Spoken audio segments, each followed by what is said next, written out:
ఏ ఒక్కరికి కూడా traffic rules పాటించాలనే ఇంకిత జ్ఞానం లేనే లేదసలు.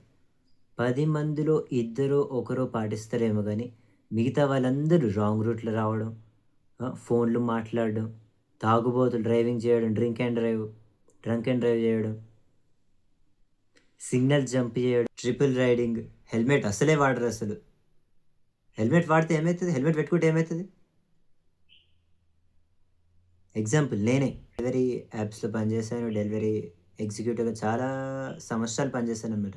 10, 15 సార్లు కింద పడ్డాను. నా హెల్మెట్ నన్ను కాపాడింది. ద రోడ్ సేఫ్టీ ఏదైతే నేను పాటించానో అదే నన్ను కాపాడిందనమాట. అసలు ఏమనుకుంటున్నారసలు? ఏం చేద్దామనుకుంటున్నారు? రోజు ఎన్నైతేనున్నాయి. ప్రతి ఒక్కళ్ళు చచ్చిపోతుర్రు. గాయాలైతున్నాయి. కింద పడుతుర్రు, లేస్తుర్రు, యాక్సిడెంట్స్ అయితున్నాయి. అయినా గాని ఇంకా మారట్లేరు. ఎన్ని యాక్సిడెంట్స్ చూస్తున్నాం మనం రోజు రోజుకి.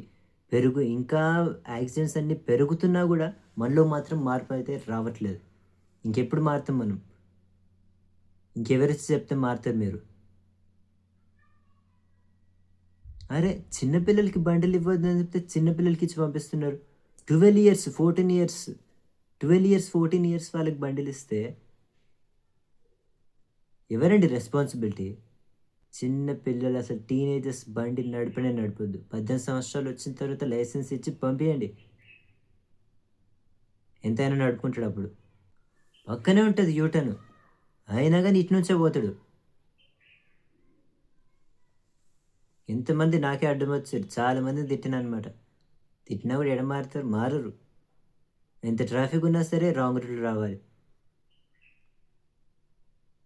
పోలీసులుంటే చాలక్కడ. అదే రాంగ్ రూట్‌లో బండి తిప్పేసి ముందుకొచ్చేస్తాడు. కార్లు, బండిలు, బస్సులు ఎన్నున్నా గూడా అంతే. మధ్యలో నుంచి వచ్చిండు ఒకడైతే.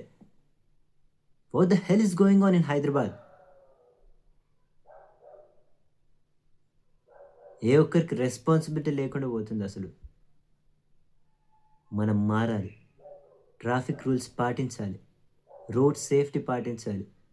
రోడ్ పైనకెళ్ళినప్పుడు మన పిల్లలు, మన తల్లిదండ్రులు, మన కుటుంబం ఉందని ఆలోచించెళ్ళాలి. ఎప్పుడు, ఎక్కడ, ఎలా మృత్యువు మీ దగ్గరకొస్తదో తెలీదు. సో, చాలా అంటే చాలా జాగ్రత్తగా ఉండండి. రాంగ్ రూట్‌లో అసలు వెళ్ళకండి. డ్రింక్ అండ్ డ్రైవ్ అసలు చేయకండి. ఫోను చూస్తూ అసలు నడిపారంటే ఇగ అయిపోయింది. నువ్వు ఇంటికొస్తావో రావో గూడా తెలవదు. కొంతమందసలు ఫోను చూడడానికే బండెక్కి నడుపుతారేమో అనిపిస్తది. ఫోను మాట్లాడడానికే బండి నడుపుతారనిపిస్తది. ఒక చేతిలో హ్యాండిల్, ఒక చేతిలో ఫోను.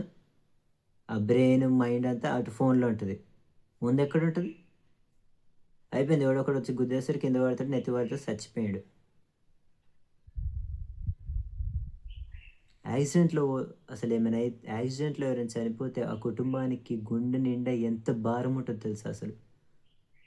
జీవితాంతం ఆ భారాన్ని మొయ్యలేక, బతకలేక, చావలేక చచ్చిన శవాల వలె ఉంటారాళ్ళు. ముఖ్యంగా యూత్‌కి చెప్తున్నా. మీకు 18 ఇయర్స్ వస్తేనే బండి నడపండి. 18 ఇయర్స్ తర్వాతనే బండి కొనుక్కోండి. ఏం లేదు. రోడ్ మీదకి ఎక్కినమంటే చాలు. తొందర నడపాలి, స్పీడ్‌గా నడపాలి, స్పీడ్‌గా ఎళ్ళిపోవాలి. ఎందుకంత స్పీడ్?